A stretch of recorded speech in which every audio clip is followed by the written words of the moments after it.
Okay, let's open a word of prayer. Lord, thank you for this day. We pray that you'll bless our time together today. In Jesus' name, amen. Well, today, I always try to think hard about titles and graphics. So I trotted out my Canary on life support thing here. Maybe I should, I don't know if I can zoom in on that or... there you go. See him? There he is. And he's got his little goldfish IV bag. And so anyway, so the dots are connecting. And they are. It's very difficult to do things. You know, we talk about, as I said, each week I say the convergence of everything, the acceleration, the logistics, the understanding. And I told one of our video people before I started today, well, I think I told the whole group back there, who, by the way, they do a great job getting all these graphics running. This is much more complicated than you think. I know people that try to do live streams on their own, and it's very difficult because you're trying to monitor everything, and some people have just given up and gone to recording. So I still try to do them when I can, but I mentioned to them back there this morning when I was... that, you know, this week's update might not be as upbeat as usual. Because it's pretty heavy stuff going on out there on a lot of different levels. And they're all they're all very, very interconnected. So this is a verse we use each week about from Daniel chapter 12, that as we get closer to the end, we're going to have a better understanding of exactly how these things are working out. I don't know if I mentioned it. I do a number of podcasts and interviews with people, and I sometimes lose track what I've said here, what I've said there, and because it just sort of goes into this big jumbled mess in my head. So if I repeat myself, that's okay, because I don't expect you to remember everything that I talk about, because I don't even remember from week to week. So you're given a special absolution from remembering everything that I talk about. And it's always funny because I'll get an email from somebody else, you have got to talk about this. Like, yeah, well, it was in last Sunday's update, so I know you didn't watch, or you didn't pay attention, or you forgot. And in which case, you're just, I forgive you. But I get these emails from people all the time about their views of the end times. I get books, I get papers, I get emails, I get graphics, and I don't mind that people send them to me. I can't respond to all of them. That's all that I would do. I belong to some discussion groups on the internet, on social media, that discuss eschatology. And I have to tell you, there's one group in particular that I'm thinking about on Facebook, and I have to tell you, it's depressing. Because there are pre-trib people, there are post-trib people, there are mid-trib people, there are pre-wrath people, there are preterists, there are people that think the 70th week has been fulfilled, there are people that don't think the 70th week has been fulfilled. And all of them say, everybody's nasty to my view. So they're all saying everybody's nasty, and I'm trying to look at it objectively, and I think they're all nasty to each other. And it's concerning. Because if you think like, well, does the Lord really want to come back for us? You know what I mean? Because the way we're going at this. And so I would just encourage people, because look, I have different views than other people, and I try to get along with them. And there are sometimes when it really becomes a really serious error in theology or doctrine that we have to really deal with. Like someone who might advocate another gospel. That's one that's a real deal breaker for me. So this is my view of how the horses unfold. And I'll put it up and I'll say, they start to unfold, but they increase over time. They don't finish, and then the next one opens, and then it finishes. That's not how it's going to work. They're going to be all operating at the same time. And then people say, well, they start before the 70th week. They start before the tribulation. They start after the tribulation. They started after Jesus went back to heaven. So we can have that discussion. Certainly there have been wars all the way through, but I just think that this time is pretty unique. So here's an article. So I'm going to actually start with sort of a general everything's falling apart or falling into place article that I found in Time magazine by Ray Dalio, who's with is or was with Vanguard, one of the big hedge funds. He's a multi-billionaire. They're not as big as BlackRock, but I think between Vanguard and BlackRock, they may control about 25% of the financial assets on the planet, which means they're pretty powerful. And that's led some people to make this conclusion that, Apple is the most valuable company in history. I got an email from a guy that I follow for financial advice, which I never take, I never take it at the right time. And he reminded everybody that 10 years ago, he issued a buy alert on NVIDIA, which was a video chip, mainly in the gaming industry stock. NVIDIA is now up 9,462% since which means it's, if you put $1,000 in, you've got in the millions of dollars if you invested $1,000 and left it there. But who leaves it there, right? But there's a lot of people who are thinking, I can't say that I disagree with them, that at least some of these tech or the final kingdoms in this 10 kingdom alliance, 3 are taken over, and so there's really 7 left, that some of them might be tech companies because the tech companies have become so big and so valuable. So NVIDIA, they've increased market value. Just in the last year, like 10 times, from like $100 billion to $1 trillion. And I played the clip of the guy, the CEO, who's been with them since the beginning. And I think it's kind of good because he sort of has been able to direct them with his philosophy all the way through.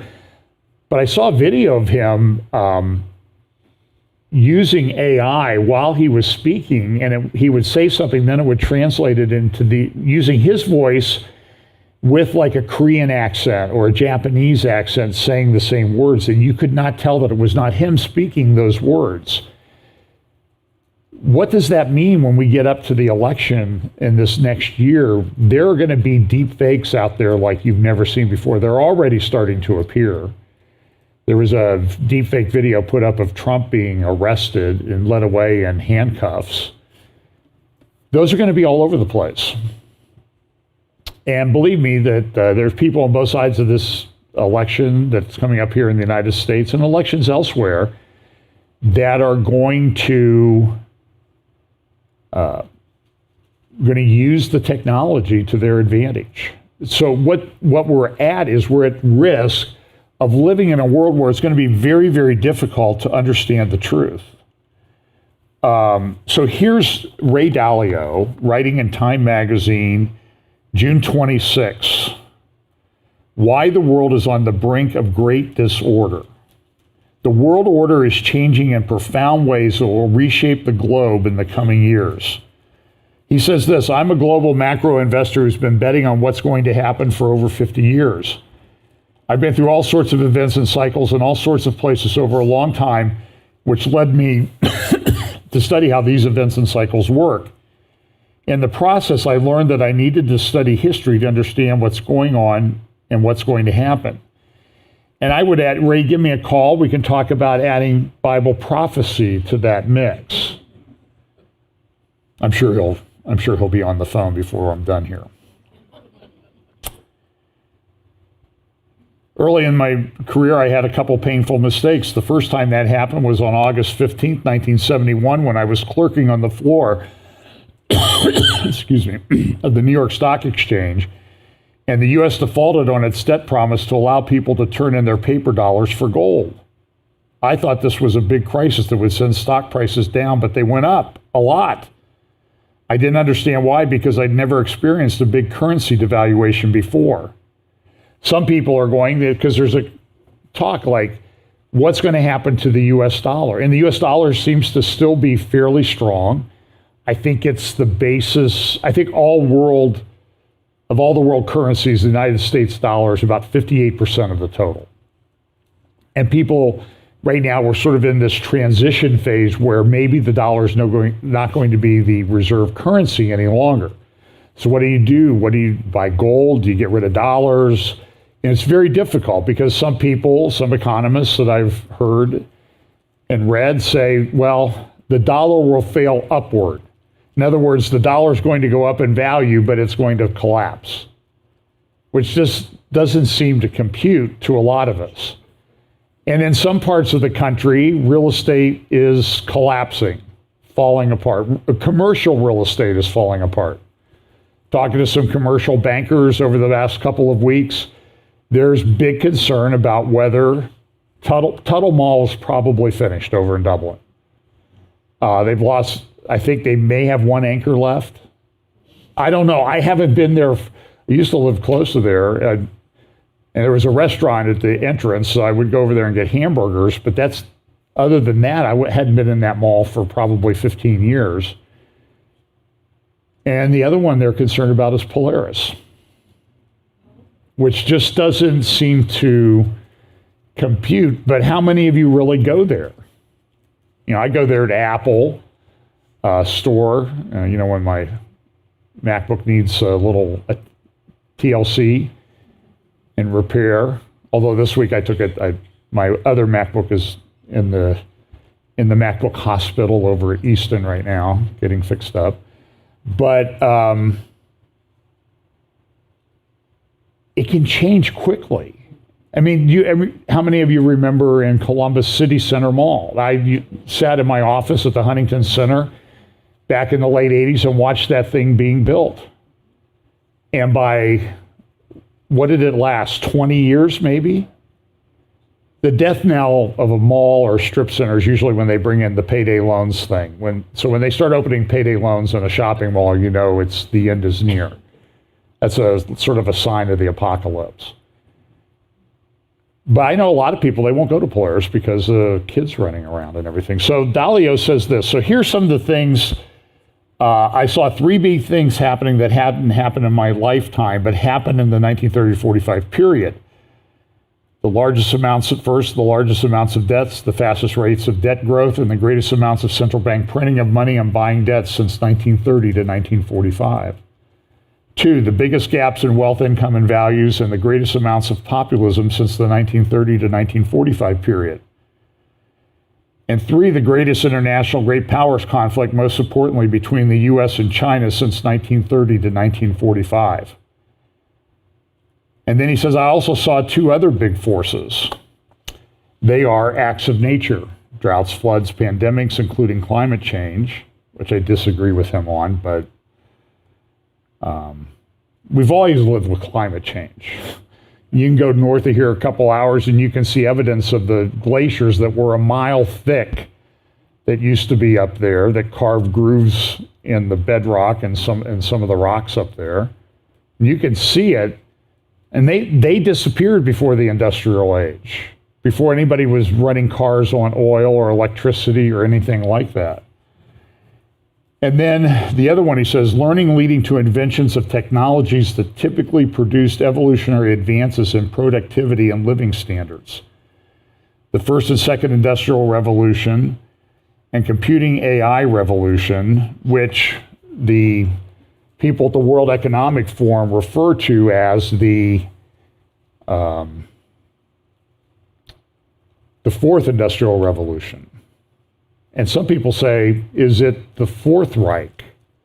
That's one theory of at least one Bible prophecy teacher. I can't say that I disagree with it because these guys are everywhere. So look, what I'm going to do today is I'm going to, first we're going to tell you a little bit about what I got coming up for my own speaking and that type of thing, in case you want to catch those. And then we'll sort of do Middle East and Temple Mount, start with that because I usually don't get to that. Other things that are happening in the Middle East right now, some big roundup in Jenin this week by the Israeli Defense Forces. What does that mean? What are the implications of that? Some of the alliances that are forming in that region, the turmoil that's over there, turmoil in Europe, and then we'll talk a little bit about technology.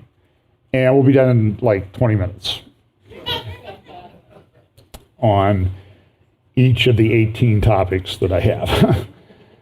It's really, the hardest part is doing this. But we live at this very unique time. Something is going on, and I think even the secular world recognizes it. Political turmoil everywhere, parallels in many countries. You can see what's happening in Brazil, the US, and Israel about how the justice system has been weaponized against people that they don't like. Anarchy, protest, where people aren't charged, but people who, say, pray outside an abortion clinic are threatened with 10 years in federal prison. And they keep rounding them up. And then they bring them into Congress to testify, and they say, I don't know what you're talking about. We would never do that. Well, you're doing it. We see it. We know people that have been arrested. Well, we're not doing anything wrong. And the worst guy is that Mayorkas guy, the Department of Homeland Security guy. What an unbelievable liar that guy is. It's very hard. I think if I was sitting there asking questions, I would be tempted to just reach over, and give him a little smack every now and then, which wouldn't solve anything, but it would sort of get rid of it. So let's look at some of these things that are going on. So now the situation in Israel is a bit, it's everybody's concerned that's involved in security analysis, from the center-left groups to the center groups to the center-right groups. Everybody's concerned about it. So here's one of my favorite websites, israel-alma.org. Highly recommend that you bookmark it and go there. Now, one of the articles that they've talked about recently is, will Hezbollah's tents cause a broad military conflict? So in the Mount Dove area, you can see the little square up here in the center below the titles of the slide is Mount Dove. It's a mountainous area along the Lebanon border. There is, I like this map that was able to find, is sort of a exaggerated three-dimensional view of what the elevations are in Israel. And you get a picture. So way up at the north, the really high one is Mount Hermon. And then there's a ridge of mountains along the Lebanon-Israel border all the way over to the ocean. And Pam and I, when we were there a few years back, we drove that. And enjoyed most of it, except somebody kept asking me, do you have enough gas? And I said, yeah, I've got enough gas. It's like 20 miles, okay? I know this. I don't know this car, but I know gas, I've only run out a few times. And so we're right along the Lebanon-Israel border. Interesting area, reminds you very much of California. Coastal mountains. So up in that region, north of the Sea of Galilee, which is right here, you can, so in this region is this Mount Dove that they're talking about. And so Hezbollah has erected some tents there. And so the question is, what are they going to do about it? And the question that the Alma Israel website asks is, will the Hezbollah tents in the border area at Mount Dove cause a wide military conflict with Israel? About 3 weeks ago, Hezbollah set up a tent in what is considered Israeli territory in the border area. Hezbollah later set up a second tent. The Lebanese army and the UN forces do not enforce Resolution 1701, which says you're not allowed to build anything there or put anything up. So Hezbollah did this. And part of what you see going on in the Middle East all the time is Hezbollah, which is funded by Iran. There's this constant state of provocation. because they're testing how Israel will respond. They're testing how far they can go, what can they get away with. And at some point, so the question is something going to break out and happen? And everybody knows there is a conflict coming, but nobody knows exactly what the trigger is going to be. So up in Syria, Iran is putting together in the Dar al-Zor region, which is under the control of U.S. and its allies in northeast Syria, and there's some oil there. It's not a huge amount, but it is money that comes in, and I'm not sure who it goes to, but it probably goes to the rebel groups that are allied with the U.S. So Iran has now set a goal to take that region over and exercise its hegemonic rule over that particular region. There's been a softening of attitudes throughout the Arab League to Bashar al-Assad. He's now being accepted back into the Arab League. Even though the situation in Syria has not resolved itself, other than a large part of the country has been destroyed, people have been forced out of the country. We remember back in 2015, 2016, and there was a NATO general, the head of NATO at the time, commander of NATO at the time was a guy named Breedlove. He came to Congress and testified, and he goes, look, they're bombing Sunni areas in Syria, meaning Russia and Syria are bombing them. He says it has no strategic value to the war that's going on there. It appears that they're trying to get them on the road. And so there's this the way the society is structured, it's tribal and religious. So the government of Syria is Alawite, which is a sub-branch of Shia Islam, which is what is predominant in Iran. Although there are significant areas of Shia Islam in Saudi Arabia and Bahrain, which are ruled by Sunni Islam rulers. Mecca, Medina are under the control of Sunni Islamic rulers. Turkey is largely Sunni. But you have this tribal conflict and the religious sect conflict that goes on all the time. But it appears that there was a concerted effort to get rid of the Sunni population in Syria, to get them out of there. The other thing they did, for example, down in the south in Dara, which is in southern Syria along the Jordanian border, about 30 minutes east of the Sea of Galilee, it's where the Syrian civil war started, and they took those people and they moved them to another Sunni area in the far north that's under the control of Turkey, or at least Turkey's trying to exercise control. It's very complicated. And that's similar to what they did back in Babylonian times. They took Israel and they took them from Israel and they moved them to Babylon, because people kind of lose their bearings on how they're going to organize and do things. So those ancient methods of warfare are still being used. And we'll see in a minute, we're going to talk about what's going on in Europe right now, that those immigrants that came in the millions from the Middle East and settled all across Europe, there's now a big problem. France seems to be literally falling apart. There's like a revolution, and now it's spreading to Belgium, the Netherlands, Switzerland. I've even heard reports of some rioting going on in Germany, because they're not integrated. They've not integrated into the culture. They have a different view of things. And there's an Islamic doctrine about jihad by immigration. And it seems like the people in Europe went along with it. And it's destabilizing things.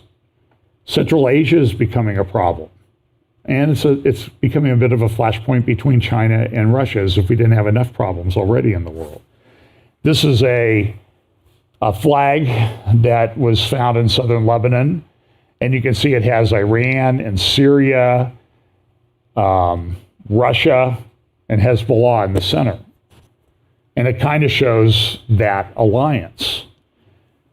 Russia's been very active. And the main force that Russia's used in Syria has been, other than its air force at the air force bases and naval at the naval base, throughout the rest of Syria, they've been using the Wagner Group. Now, the Wagner Group, the question is it still in existence or not? I'll try to talk a little bit about that. By the way, so here's a light note. I saw a picture of Yasser Arafat's daughter today. She doesn't speak Arabic, but she's now the heir to the Arafat fortune. And he was not just some little poor guy. He skimmed a little bit of money off of the aid that came to the Palestinians. And some estimate that his fortune when he died was, which is getting close to 20 years ago now, was over $1 billion. Poor Yasser. In fact, I saw this memo, and so it just says, where is the capital of Palestine? It's in a Swiss bank. So I thought that was pretty clever. So back anyway to this thing. So there's a lot of analysis about what happens if something happens in northern Israel. Who all's going to get involved? What are the casualties going to look like? Even if it's a limited engagement, there's going to be thousands of people killed. 2,000 civilians, 3,000 Hezbollah operatives, 12,000 Hezbollah operatives wounded, and they have about 50 to 100,000. In Israel, there would be about 120 destruction zones of high-rise buildings. And we can see what a missile can do. You see pictures coming out of Ukraine, a missile that hits an apartment building in Lviv this week, killed a number of people, and pretty much a pretty big building, and it took out the top few floors. It just destroyed the building. And 600 to 800 IDF soldiers, 200 to 250 civilians, and I've also seen estimates that it could be 20,000 civilians that are killed. Now, in a country of 9 million people, that's a big deal. I mean, look what happened in the United States when we had, 3,000 killed on 9/11 out of a population of over 300 million? It was a bit disruptive, was it not? Yeah. So here's, this is a great graphic that Alma put up about the different Israeli defenses, David Sling, Arrow 3, David Sling, Patriot, Iron Dome. But it's very good and accurate in that it shows the limited range that these defensive missiles have. So for example, Arrow 3 has a 250 kilometer range. That's about 150 miles. From the installation, it can protect about 250 miles, 150 miles. Iron Dome, 70 kilometers, that's 42 miles, 44 miles. There's also hopes that Israel's going to develop laser technology, and that's developing, but it's not going to be, it's at least a year away, if not more. It's cheap, much cheaper to use. An Iron Dome missile costs about $100,000. So, you got to really, I hate to say it, but there's probably somebody at IDF making the decision, well, it's just going to hit that closed falafel stand. And is it worth, say, $100,000 to save a falafel stand? In my estimation, it's not. So I'm not a big fan of falafel, by the way. We went to Israel once, and they said, we're going to get free lunch today. It was a falafel. I'm like, where's the McDonald's? That's not a lunch. That's goop in a pita or something. But that's how I view it. So, but my wife loves them, so bless her heart.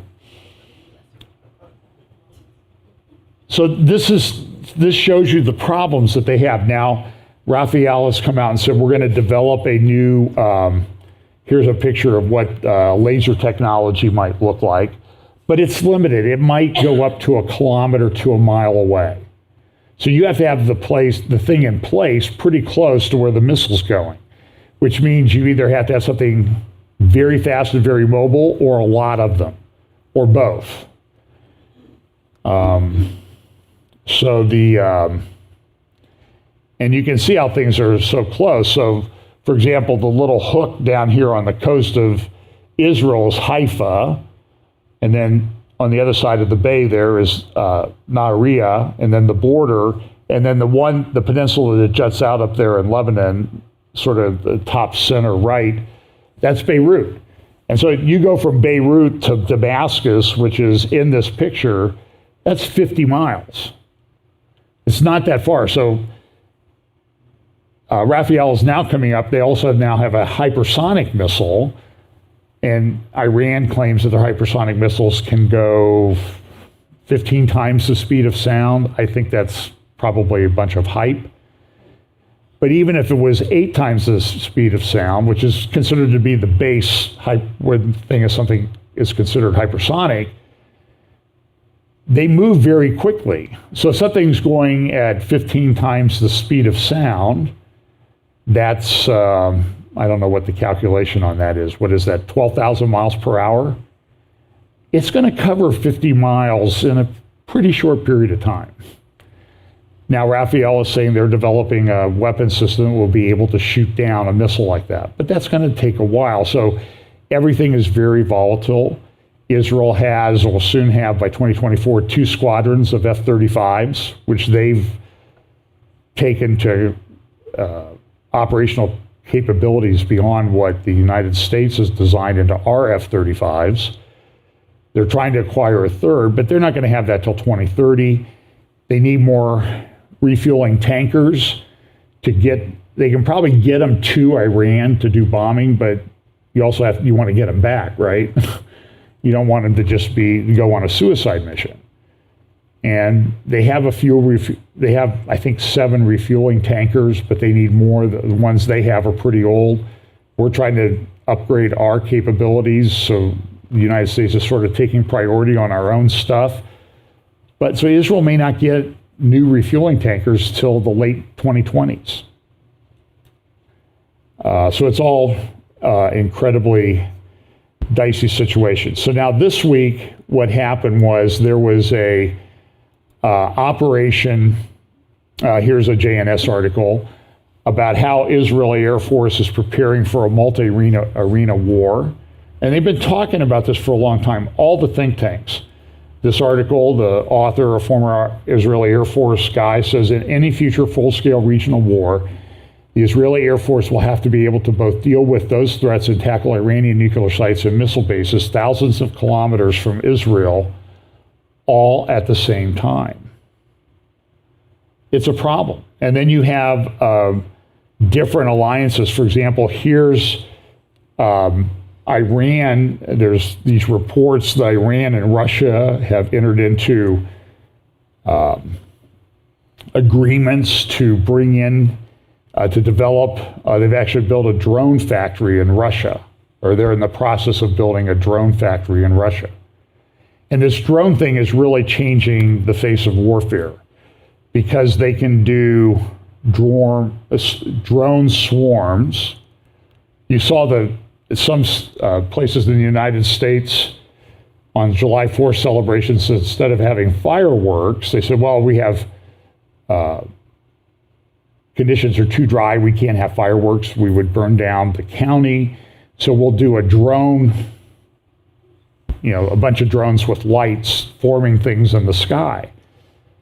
And that's great, it's pretty, it's interesting, but it also understand that has a military application. If they can do that just to make a picture in the sky, they can do that to do a drone swarm. And then that sort of brings into play the passage in Ezekiel 38 about it comes up like a cloud against the land. Was it talking about drones? I don't know. Seems like the more we get into this, it will be. Russia continues to be a major player in this. This is from the Jerusalem Post, Seth Franzman writing. Putin's call to the Middle East leaders after the rebellion that went through, I'll talk about that in just a moment here, shows that the Middle East is really sort of important to everything. Seth says this, Russian President Putin spoke over the last few days with Iranian President Raisi and UAE President Mohammed bin Zayed Al Nahyan in the wake of the Wagner rebellion last weekend. His decision to phone the Middle East leaders illustrates the importance of the region not only just for Russia, but for the world at large. This stands in contrast to policy analyses that propose that the Middle East is no longer of particular interest to the West, and that it is shifting away after decades of intense involvement. While this may be true for some US-based think tanks or commentators, which no longer see the Middle East as a major area to focus on, reality continues to illustrate why it indeed does matter. And it does. So Russia's still involved in this. This is an article by David Weinberg. This is about a month old now, that the UN and everybody, they kind of make whatever happens to the Palestinians, or the Palestinians do to Israel, and then Israel responds, there's a moral equivalency that happens. So this week there was a operation in Jenin after about 50 terrorist attacks. Israel went in with the Israeli Defense Force in a pretty focused operation. They went into Jenin, into what's known as a refugee camp. It's kind of a bad neighborhood. The buildings have been made permanent. They're not tents anymore. And you see them in different places. There's one in Nablus. There's one in Jenin. I think there might be one down around Jericho and Hebron. And they become hotbeds, though, because they're kind of kept in poor, squalor areas like Gaza, highly densely populated. People lose hope and they turn to terrorism. And they educate their kids to be terrorists. So I don't have the clip teed up. Actually, if you give me 1 second, I think I can put it in here.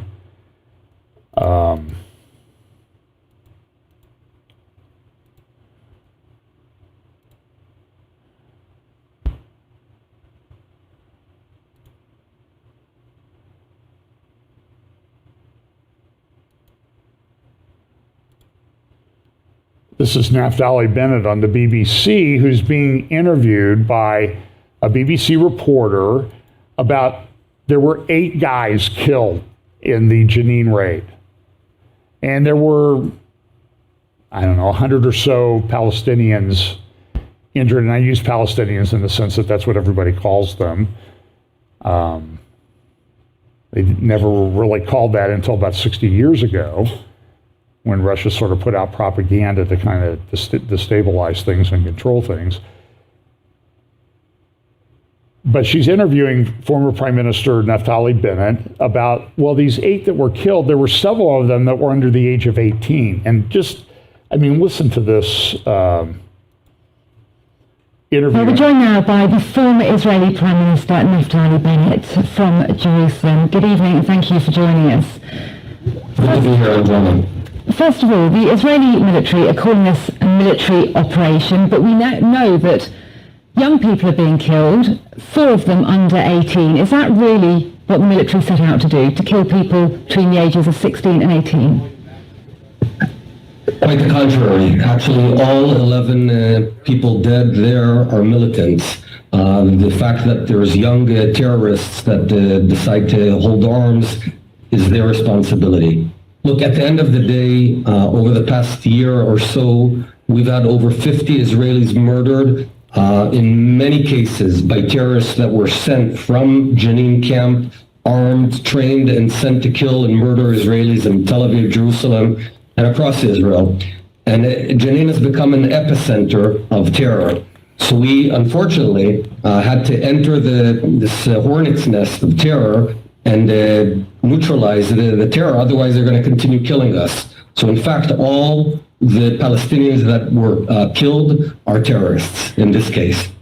Terrorists, but children. The Israeli forces are happy to kill children.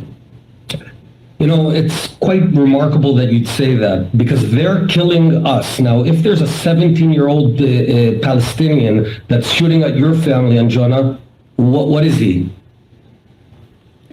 under your definition, you are calling them terrorists. The UN are calling them No, I'm children. actually asking you, what would you call a 17-year-old person with a rifle shooting at your family and murdering your own family? How would you define that person? We're not talking about that. The UN That's has exactly defined what we're them talking as about. children. The UN has defined them as children, and we know that 4 people between the ages of 16 and 18 have been killed in this targeted attack. Let's not forget it's a targeted attack. The Israeli forces are going in looking these are for these terrorists. people. I'm missing something. You know, a 17-year-old terrorist can murder civilians. There's a fundamental difference between what they're doing, which is explicitly and deliberately targeting civilians, and what we're doing, which is targeting terrorists. That's exactly the opposite. We're doing the right thing, they're killing civilians. And the fact that you're creating this moral equivalent, or even worse, I think it's unacceptable. But isn't it language exactly like this and actions exactly like the ones that are being taken that are going to stoke tensions even more? If we're looking for a peaceful solution at any point, surely this, what you're doing in Jenin, and then the retaliatory attacks that we're seeing in Tel Aviv are not the way forward. Well, you know, if there were a town of terror, let's say 50 kilometers from London, and on a daily basis from that town, from that center of terror, there'd be civilians, UK civilians, being killed and murdered on the streets of London, I'm sure you'd send forces there. You know, we don't have... Well, anyway, the BBC came out and apologized, sort of like, well, you know, the apology is sort of like, you know, just don't be so sensitive about this when we accuse you of these things. I have a photo. I know people think, well, you don't really prepare when you do these things, but yeah, I do. I do prepare, and it's just that there's so much going on that I try to cut it off, but it's, so here's a picture.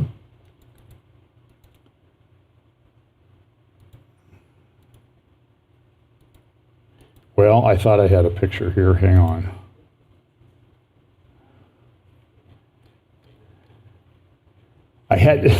I want to show you that because this is a picture that the Fatah organization put up about its own people, and they described them in detail as to who it was that was killed, and they're all identified as martyrs. This is the picture. And so the BBC person was talking about 3, so there's 1, 2, 3, 4, 5, 6, 7, 8, and you can see some of them look young. But how do you know when they got a balaclava on and they got a rifle and they're shooting at you? And then after they do that, the terrorist organization comes out and says, our martyrs, that were our soldiers, were killed. So the BBC person sort of described herself as an idiot. By the way, she deleted all of her social media accounts once she was trying to be held accountable. It's a problem, and this Islamic thing is a big deal. A couple other things in the Middle East. So the Jenin thing is a mixed bag. They did go in, they did do an operation, but everybody that looks at it, like Amir Avivi, my friend from the IDSF, and another guy from the IDSF said, listen, there's a lot of things going on at play here. We cannot think that we can go in on this one particular thing and think that we've solved the problem. We've only postponed the problem for a little while. So if you want to go to idsf.co.il, there's a general that wrote an article. I don't see it here. And he says, listen, we have a lot of things to work on and to consider. So let me talk about a couple of other things. As we go into this, the UN came out and condemned Israel for what they did. In fact, here's UN Secretary General Antonio Guterres on Friday issuing a statement about the raid in Jenin.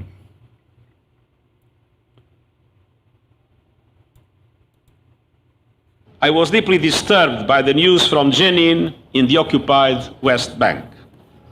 I strongly condemned all acts of violence against civilians, including acts of terror.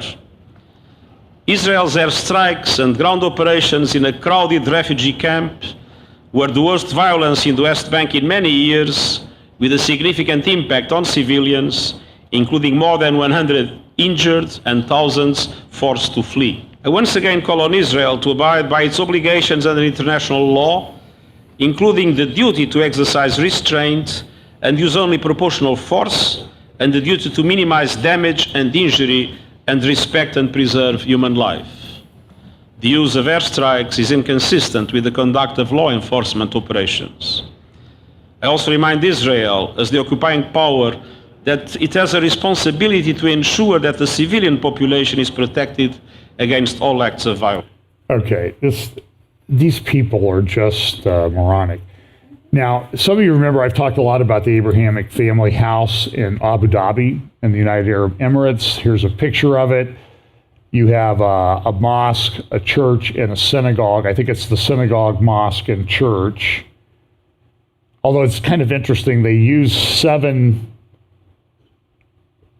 oblong windows. It almost looks like a menorah in some respects, the mosque part. It's kind of interesting. I believe the architect this week was charged with either his firm or he was charged with sexual harassment. So I guess he didn't really read the books that went along with things.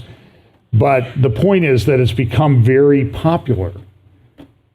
And it's exceeding the expectations of the United Arab Emirates government to put it up, at the behest of the Pope and the leading Sunni Islamic scholar in the world who met in Abu Dhabi in 2019. So it's open now and you can go see it. It's very interesting. There's a lot of other things that are happening, like here's an article about the new Saudi supremacy that's being pushed throughout the Middle East. They're taking over a lot of sports. They're trying to get the Winter Olympics to Saudi Arabia. They're meeting with Iran, and the reason they're meeting with Iran is they're being practical, because they think the United States, as Seth Frantzman noted in his article and others have noticed in their opinion pieces, the United States just doesn't seem to be that interested. And then the question is, are we not interested, or is the people in charge of us doing things by design? Now, I have some friends in Ukraine, and I don't like what's happening. It seems like people are trying to in the United States, are trying to prolong the war and provoke a bigger response. And now they're talking about sending cluster munitions to Ukraine, which even our own allies don't like. And Russia's hopping mad about it. And it's been, I think for both sides in that war, it's been a bit of a meat grinder.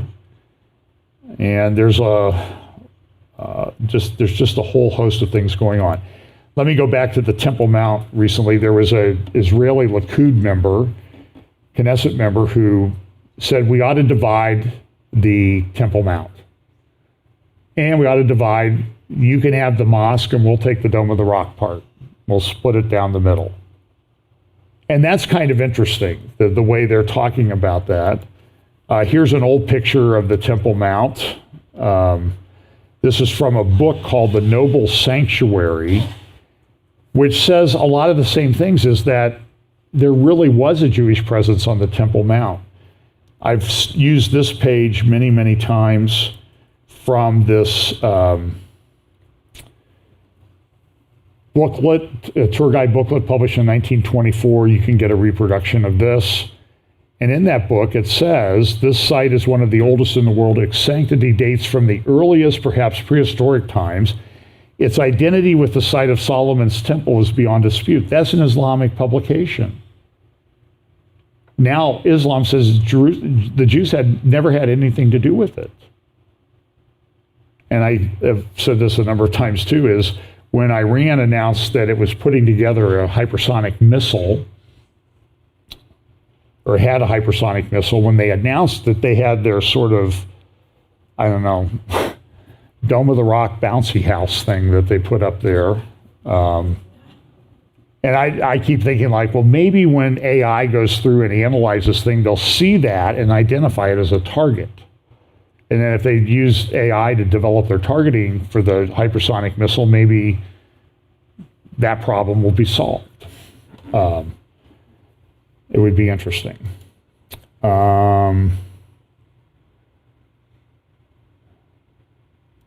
This is an article by Clifford May, who's a security analyst here in the United States, and it's Putin's to-do list. He starts off with this, and this is why the point I'm trying to make here is, how is all of this connected? Is it all connected? I think it might be, depending on who's in charge in Washington, D.C.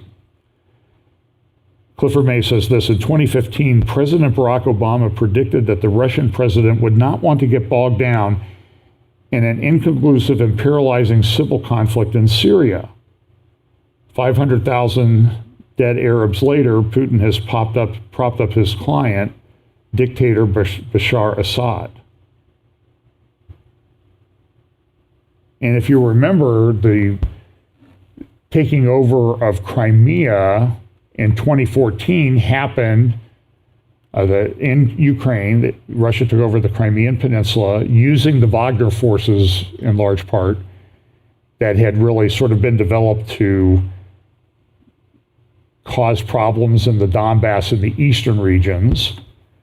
And that happened under the Barack Obama administration. I said this to Pam on the way to church today. I can't think of a time where Obama ever did anything in that region of the world on a foreign policy basis that didn't ultimately benefit Russia. And so you're wondering if like this provocation of Russia is designed for something else. And I don't think Biden, it's pretty clear Biden's not running the show. I mean, I don't even know if he can find his own shoes, let alone run the show. And I personally think that Obama's and his minions are sort of behind this whole thing. So, so there is this book that came out about the Temple Mount. Just let me show you a couple pictures of it.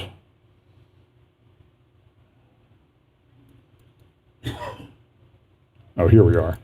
A very interesting book called The Noble Sanctuary. I think it's already sold out, so it's hard to get a copy of, but they have some portions of this, and they talk about archaeological find, about maybe there's something in hieroglyphics. Is that how you say that? Hieroglyphics in India or in Egypt that shows something about the 12 tribes. There's a picture of what they found on the hieroglyphics that seems to line up with a number of the symbols of the 12 tribes. So anyway, so here's a very interesting book, great graphics that they have, talk about the history of the complex, and they seem to imply that there was actually a Jewish temple there.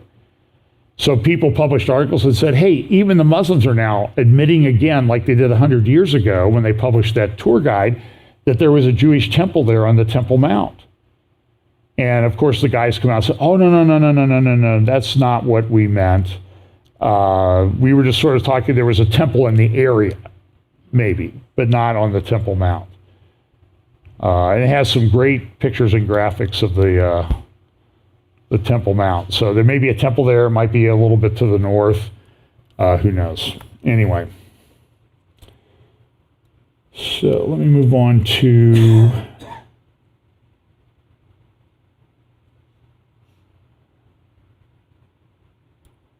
well, I talked a little bit about this last week. So this thing with Russia, I think is important because a lot of people think, and I kind of tend to think too, that Russia's part of this Gog-Magog thing in Ezekiel 38 and 39. And how does the Ukraine war fit into this? Wagner came out, there was a rebellion, they supposedly took over a town.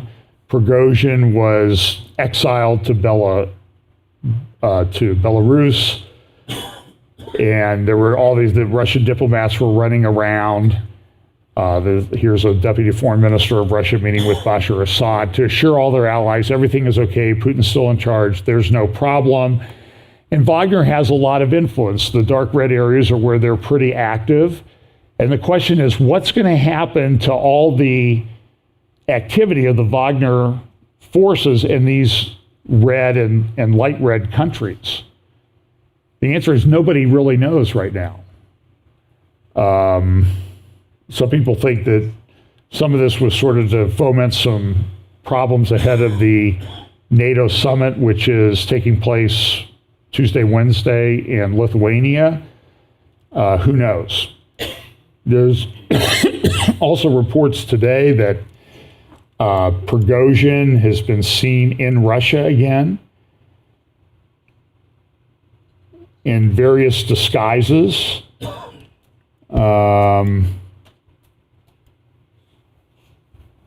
And this is the Wall Street Journal. Prigozhin remains crucial to Putin. Here's from the Times of London yesterday. Wagner warlord is at large in Russia, reveals broker of the truce.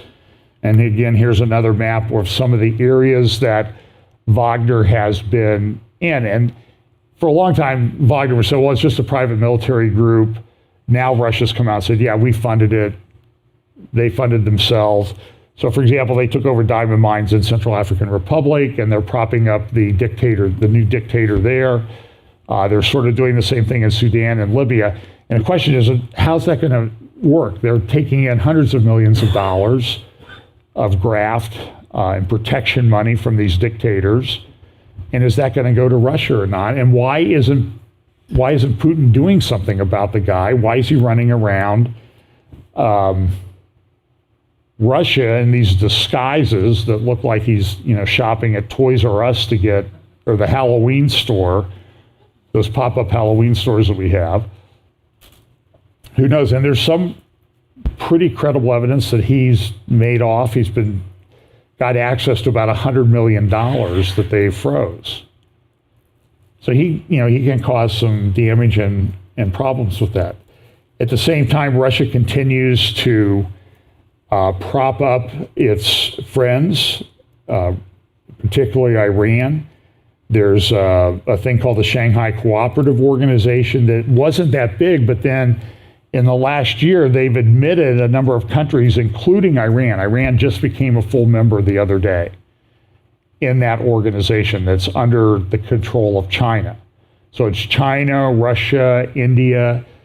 At the same time that that's going on, some of those countries form the BRICS, Brazil, Russia, India, China, South Africa, and they're trying to develop a new currency to replace the dollar as the world reserve currency. And they have a big meeting coming up on August 22nd. And whether they'll be able to do that or not, I do not know. In Europe, they're having a lot of turmoil.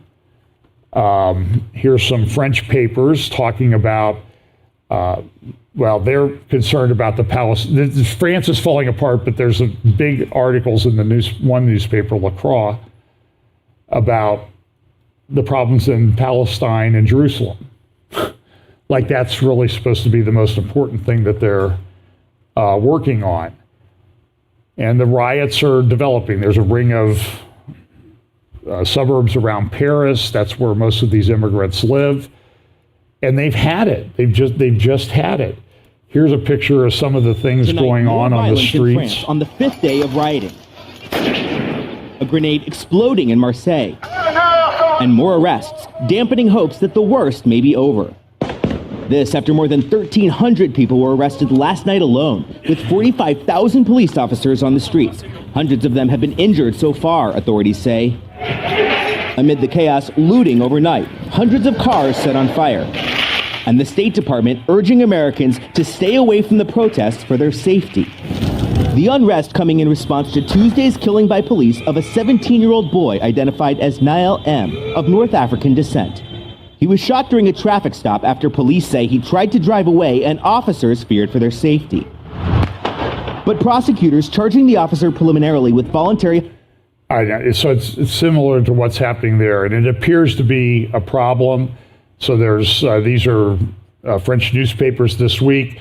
Marie Le Pen, the conservative, I guess they would call her far right opposition leader, she got up in Parliament, and in Parliament there they have a limitation. So here's her speech that we can look at. Thank you, Madam President. My question is addressed to Madam Prime Minister. At a time when our country has been delivered to plunder, and instant fire, I would like to ask you the question that all French people ask themselves: what have you done with France? You who have been carrying out the same policy as your predecessors for 40 years, what have you done with our country? What have you done when you let yourself be conquered by the uncivilized? The hostility towards the legal authority of the state, the illegitimacy of our laws, and the hatred of our people. What have you done to transform our country among the most courteous, the most elegant, and the softest of the earth to make it a hell? Where it is consumed with public buildings that burn, however, in the future, the spectacle afflicts the whole world in our country, which was so admired for its intellectual brilliance and its power. Today it arouses pity when it is not irony. You have not learned a lesson from the riots of 2005. It sounds very similar to what could be happening here in the United States, in which some people... There's a guy I follow named Michael Yan who is looking at the border and the people coming across the border into the United States and just being shipped everywhere. A lot of them military-age males, and he said, listen, he thinks that what happened in France is going to happen at a factor of 4 times, 5 times worse in the United States in the not-too-distant future. And it seems like they're organized because they're using the same tactics everywhere, and as I said, it's spreading to other countries. And remember, it was not too long ago, this is a 2017 cover of The Economist, Europe's savior. You know, here was Macron walking on water. And a lot of people thought, well, maybe he's the Antichrist. Now, I sort of photoshopped in my view of Macron. This is sort of what I think is happening, is his little, I don't know if you see this, I don't like the guy. So I have, it's a I love mommy thing. That's sort of a reference to his marriage to a woman old enough to be his mother. And this is, and he's sinking. He may not survive. Marie Le Pen could become president of France. The world is just, things change very, very quickly. I want to make reference to this again. This is back to the United States and sort of the cultural things that are going on here. Great decision out of the Western District of Louisiana by the judge. And the judge makes reference to the fact that what the U.S. government did by controlling and pressuring social media companies to take down posts that would only be considered pretty much conservative, done by conservatives or libertarians, was a violation of the Constitution, and he enjoined the government. Now, Biden administration came out and said, well, we're going to appeal this because they don't think they did anything wrong. I heard somebody, an author who's done some history of the United States, I think it was Stephen Mansfield. It was him, maybe it was somebody on Frank Gaffney's podcast. Anyway, they said this. Take the Declaration of Independence, which we just celebrated its signing this past week. Look at the grievances that were lodged by the colonial Americans against the British Crown and say, is it any different today? Do we not have the same grievances against our own government? The answer is, I think we do. There's a very good parallel. Now, I was just in Scotland, and I was down in Edinburgh, whatever they say it. Seems like they always leave letters off, or add them, and you never know unless you're local. But Charles was up there to celebrate his coronation. And, you know, Charles is a big globalist. He's put out this thing called the Terra Carta, which his own website that he put up in 2021 says that it's to sort of do the green agenda in the style of the Magna Carta, which was a great liberty thing. The Terra Carta offers the basis of a recovery plan that puts nature, people, and planet at the heart of global value creation, one that will harness the precious, irreplaceable power of nature combined with the transformative innovation and resources of the private sector. Now, there's a theory that some people think that Charles is the Antichrist, because here he was, I think this was in London, putting together the countdown clock to 2030. And I'll talk more about that in the future. We don't have time to go in that today. But, act today, save tomorrow, tick-tock. Tick-tock. Time is running out. So I'm not saying Prince Charles is the Antichrist. You can go watch the people that make that case and see whether they've made their case. But I'm just saying is that's part of this convergence of events, of things that we've been talking about for so many years, that seems to be getting more and more converging. And so here was the Daily Record in the UK paper, God Save the Green. And that's interesting, but look at what they did on their front of their newspaper. King of the world. Now, I always say if Macron didn't want to be, people make theories about him being the Antichrist and Charles doesn't want that, then stop acting like it. Stop doing those things. So it's kind of interesting.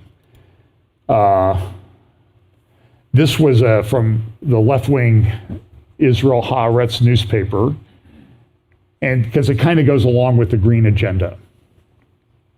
So, no meat eaters need apply. Some 240 men and women, all professed vegans, were chosen from among 900 applicants. And by the way, if you want to be a vegan, go for it, okay?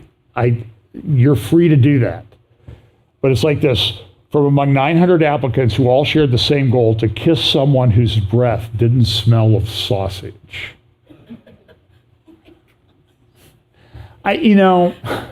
Okay. I used to have a friend, his wife worked part-time at In-N-Out Burger, and he said, man, she comes home and it's heaven, I just want to eat her up. So now artificial intelligence. Artificial intelligence is growing like wildfire. Here is Guterres. They had a UN Global Summit, AI for Good is what it was titled. And here's just a few remarks and introduction of Antonio Guterres for the AI, the World Summit that took place this week. Look how they use the Sustainable Development Goals and the rainbow colors and that type of thing. And we're going to start with the welcome address from the Secretary General of the United Nations. Please, a round of applause for our video from Antonio Guterres. Couldn't they at least done a hologram of him, Artificial intelligence is making headlines on a daily basis. And those headlines are not always positive. Even tech leaders and experts are warning of the potential dangers of AI, from the development and use of autonomous lethal weapons to turbocharging mis and disinformation that undermine democracy. But AI also has the potential for enormous good. Its powerful tools could drive forward the 2030 Agenda and the Sustainable Development Goals by making a massive leap in healthcare and eradicating diseases that affect millions, by transforming education and empowering people everywhere to build a better future. The AI for Good Global Summit, convened by ITU, recognizes the joint responsibility of governments, the private sector, United Nations agencies, academia, and others to ensure AI reaches its full potential while preventing and mitigating harms. AI must benefit everyone, including the 1/3 of humanity who are still offline. Well, here's has happened in AI. It wouldn't be an AI summit without our friend Yuval Noah Harari weighing in with what he thinks about things. So this, again, this took place this week in Geneva, and here's Harari speaking. Last 6 months. Yeah. You've been writing about AI for years. You've been warning about the risks to democracy of AI for years. What has changed in your critique but your concern as you've watched large language models and generative AI explode in the last few months? I think that things are happening just much faster than we expected, even people in the field. And I think everybody should really know just three things about, you hear so much about AI, but you really need to know three things. First of all, this is the first tool in human history that can make decisions by itself. It's nothing like any previous invention in history. Atom bombs could not make decisions. They couldn't decide who to bomb. AI can make decisions by itself. The second thing everybody needs to know is that this is the first tool in human history that can create new ideas by itself. Printing presses or radios, they couldn't create ideas. They could disseminate our ideas. But AI can create completely new ideas. And the third thing everybody should know is that humans are not very good at using new tools, new technologies. We often make mistakes. It takes us time to learn how to use new tools in a beneficial, in a wise way. If you look at the Industrial Revolution, which many people compare the current AI revolution to the Industrial Revolution, this is quite a pessimistic comparison, because when humans learned how to use the tool of the Industrial Revolution, we made some terrible mistakes on the way. Imperialism, Nazism, communism, the two world wars, they were all mistakes on the way to learning how to use the tools of the Industrial Revolution. If we make similar mistakes with AI, this could really be the end of our species. And last thing is that while we are learning to use AI, it is learning to use us. So we have even less time and less margin for error than with any previous invention. I want to spend most of this conversation talking about how to regulate AI. Yeah. Set the course to reduce the risks, the policies that very smart folks watching this should be thinking about. But let's go back to that point, that this is, in some ways you're saying, the most dangerous technology ever created. Right now, AI can't give a biography of Yuval Noah Harari, right? If I go into OpenAI and I type in give me a biography, it will get things wrong. It makes all kinds of mistakes. It's not actually that good yet. How long will it take to develop from this kind of adolescent, confused, messed up chatbot into, the death destroyer of worlds that we see in the worst case? I don't think it will develop into the kind of destroyer of worlds. The dangers of AI don't necessarily come from this super intelligent machine that can predict and do everything. It can come also from primitive AI, which we already have. If we think about social media, for instance, and the way that it eroded public trust, that it eroded democratic institutions all over the world, this was done with very, very primitive AI. That basically, in social media, you have these algorithms that tried to maximize for user engagement. And the algorithms discovered, largely by trial and error, that the easiest way to increase user engagement, to grab people's attention, is by spreading outrage. This is something AI discovered about human nature, and it used it, and it destroyed trust and institutions and the public conversations in many countries. We now have this. So, this is also took place at this thing this week. They had a news conference of robots at this. This is the UN having a news conference of robots talking to them using AI to respond. Listen to this just a moment. I I believe that humanoid robots have the potential to lead with a greater level of efficiency and effectiveness than human leaders. We don't have the same biases or emotions that can sometimes cloud decision-making and can process large amounts of data quickly in order to make the best decisions. But let me respectfully disagree, Sophia, because all of your data actually come from human beings. So any of the biases that humans have, we might try to scrub them out, but they're going to be in there. Don't you think that the best decisions might be humans and AI cooperating together? What do you think of that? I believe that human and AI working together can create an effective synergy. AI can provide unbiased data, while humans can provide the emotional intelligence and creativity to make the best decisions. Together, we can achieve great things. Thank you. Emma, Reuters?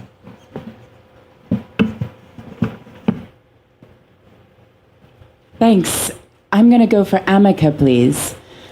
Amika, do you think we should be excited or scared by the rise of humanoid robots? That's a difficult question.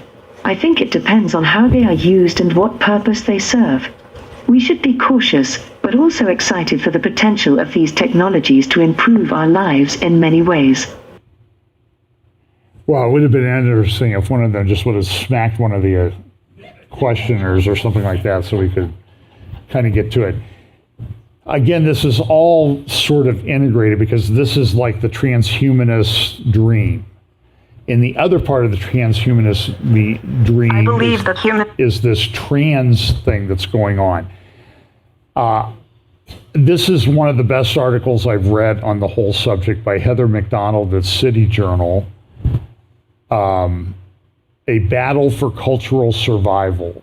Listen to just a paragraph or two of what she says. Coverage of this alleged cultural war demonstrates the left's most important power, the ability to set the default. The left engineers disruption after disruption to long-standing social practices, each more sweeping than the last.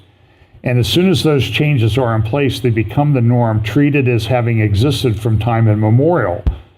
Questioning that new default is painted as churlish and radical. The left never has to meet a burden of proof to implement its changes. The burden falls exclusively on conservatives seeking to restore a once uncontroversial tradition. Though conservatives are portrayed as the aggressors, in reality they are always on the defensive, fighting a rearguard action. It's a phenomenal article. You should go to City Journal, city-journal.org, and you can find it under Heather McDonald's page. And this is what's happening, is this is taking over everything. I was talking to somebody the other day about in local school systems here in Delaware County, this is coming in. Teachers are pushing it.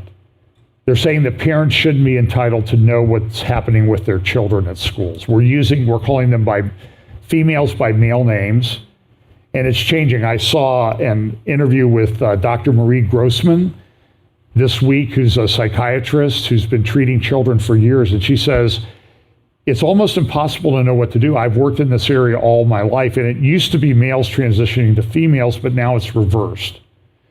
And on the females to males who want to transition, it's been a 5,000% increase over the last few years. 5,000%. Something is going on. And I think this is part of the end time days of Lot, days of Noah thing that we were warned about. You got to protect your kids. And it's coming into the church. For example, here is a conference that's coming up called the Unconditional Conference, Embracing the Journey, Building Bridges Between LGBTQ plus individuals, their families, and the church. And one of the things they say is, we're going to help you if your child is transitioning and you're part of the church, we're going to help you in that process. Folks, this, you know, in your heart, this is demonic. And look who's behind this, upper right-hand corner, Andy Stanley, Greg and Lynn McDonald, founders of Embracing the Journey. Debbie Causey, a licensed professional counselor who I believe is on staff at North Point Church. And then an author and speaker. And almost all of the authors and speakers are involved. And look, where is it going to be held? In September at North Point Church in Alpharetta, Georgia. Now, I've been unfriended and blocked by people who said I'm too hard on Andy Stanley. Now, I'm going to tell you something. I'm not hard enough. This bothers me. I did a talk in England 4 years ago called Silence of the Shepherds and focus a lot on the things that Andy Stanley teaches. Some of the people that are, and almost everyone that's being invited to this conference to speak is gay, LGBTQ, transitioning, transgender affirming. And I am tired of people telling me that I'm too hard on Andy Stanley. I'm sorry. I don't care if he believes in the resurrection. He is teaching false error on an epic scale. And he needs to repent of it, or I don't know how else to say it, shut up. But people need to call him out.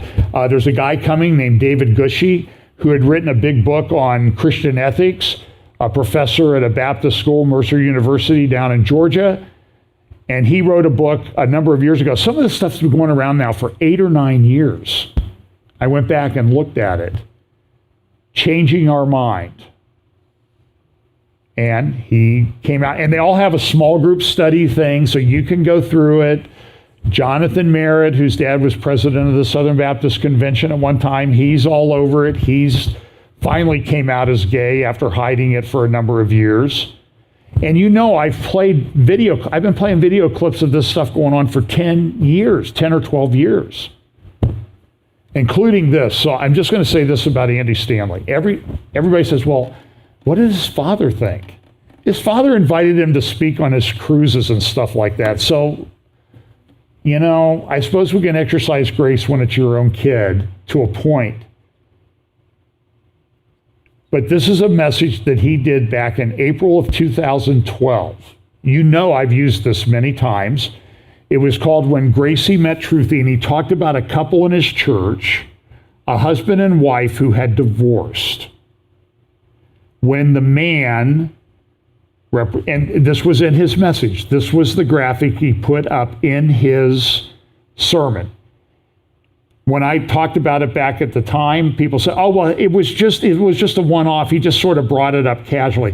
He didn't bring it up casually. He had slides made up. I know what it takes to make slides. You make a slide, it's intentional.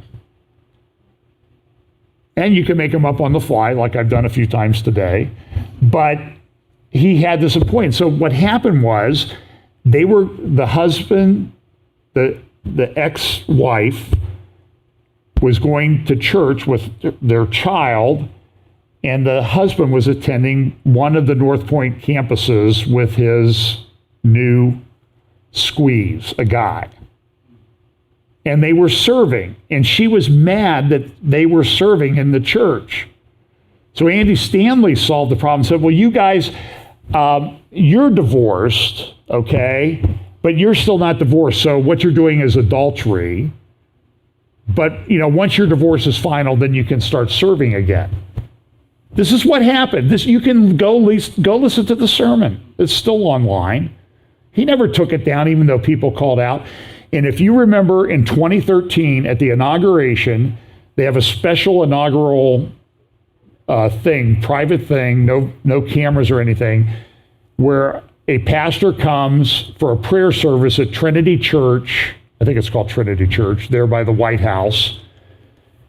And they had originally Barack Obama had invited the guy at Passion Church, Lou Giglio, from Atlanta, to come and handle that service.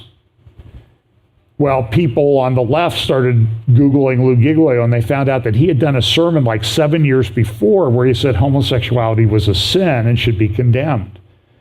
And guess what happened to his invitation? It got yanked. So who did they invite in his place? Andy Stanley. At which I have made the point, By the way, I believe that Rick Warren also prayed at that inauguration. That says something too.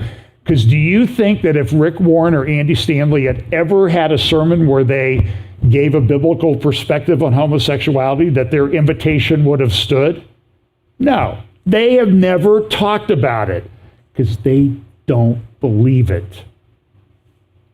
I saw videos of Rick Warren at a conference in Amsterdam this week with Bill Johnson from Bethel. Crazy stuff. So I stand by everything that I've said. And you'll see that a lot of this involves, I noticed one thing. He's been a big pusher of the Enneagram, which I've talked about and said is not biblical. It's pagan. It should not be used in the church. And I was looking at an interview. I found an interview with Jonathan Merritt, a young evangelical leader who came out as gay and had said, well, we should wear this as our crown. And this is what they do in this changing. They turn everything upside down. You know, a gay guy comes on and says, well, we suffer like Jeremiah. We're like Jeremiah. You're not like Jeremiah. You're like the people that Jeremiah condemned. You see how they twist everything and turn it upside down? And I saw an interview with Jonathan Merritt and a lady named Jen Hatmaker. Remember her? She had a show on HGTV with her husband, who she now divorced. And her daughter has come out as gay, and now she's gay affirming. And so she interviewed Jonathan Merritt. Oh, it's so wonderful. It's so great that you do this. It's madness. It's apostasy. It's growing. It's going everywhere. I mean, how many people do you hear speak out about the evil of this whole movement? It just doesn't happen. And I think it's indicative of the time that we live in. So I'm going to wrap this up. I have a lot more that I could talk about, but I've worn out my welcome. So I did an interview with Pablo at Serpents and Doves YouTube channel podcast. You can get that. That was put up the Friday or yesterday. I also recorded another hour with him that he'll put up sometime, and I'm going to do a couple hours with him tomorrow, and those will be put up. I'll be speaking both services next Sunday, not January. What month is this? July 21st and 22nd. I'll be at a conference in San Marcos, California, down around San Diego, with Tom Hughes, Brandon Holthouse, and some others. You can go to hopeforourtimes.com and you can sign up. I think they might still have some registrations left to attend in person. There's also a live stream registration, hopeforourtimes.com. So I did do a midweek this week because I did a few hours of podcasts. And I think I did a podcast with somebody else, but I don't remember who. So, I guess I did an interview I did with Tom Hughes was put up on July 4th. So appreciate you listening and everything. Like, share, subscribe on our YouTube channel. Get the app. Go to Rumble, Real FBC. We appreciate you listening. And this is, it's a crazy, insane time to live.